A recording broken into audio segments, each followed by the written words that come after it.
We start with the latest in the Western Canadian wildfire emergency. Much of Alberta remains under a special air quality statement today.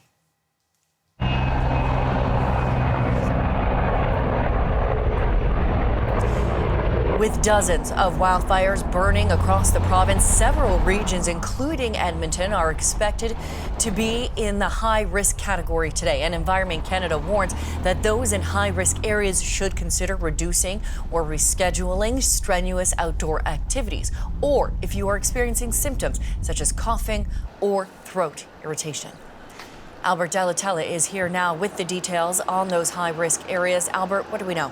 Well, Natalie, much of Alberta continues to feel the effects of the massive amounts of smoke coming from the wildfires across the province. Parts of Alberta are registering some of the worst air quality in the world this long weekend, including the Edmonton area. That has officials urging people in much of the province to stay indoors if possible. We have a map with some of the areas forecast to have the worst air quality today. As you can see, Edmonton and surrounding communities are expected to be high risk. So are Drayton Valley, Fort McMurray, and Grand Prairie, among other communities. A special air quality statement remains in effect across the province because of all that smoke. People with lung conditions like asthma or heart disease are considered especially vulnerable, as well as pregnant people, older adults, and younger people whose lungs are still developing. Perhaps counterintuitively, officials say the smoke actually helped firefighters control some of the wildfires.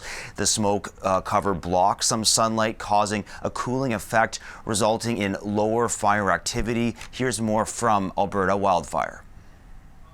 Temperatures are cooler than they would have been if there was no smoke covering the sun. So it is easy to notice immediately the kind of taking away of that heat. That is one of the things that inflames wildfire behavior. So certainly it is a benefit to that, and it means that we've seen less growth on fires.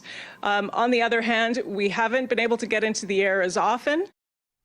And there has been a drop from earlier this weekend. As of Sunday afternoon, yesterday afternoon, there were 91 fires burning in Alberta. There are currently 80 active fires in the forest protection areas, with 22 considered out of control. Meanwhile, rain and cooler temperatures over the next few days are expected to provide some relief.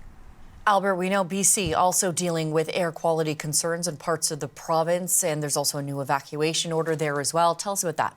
There is another out-of-control wildfire discovered just this weekend has already triggered an evacuation for a handful of properties near Quesnel. That's about 600 kilometers north of Vancouver.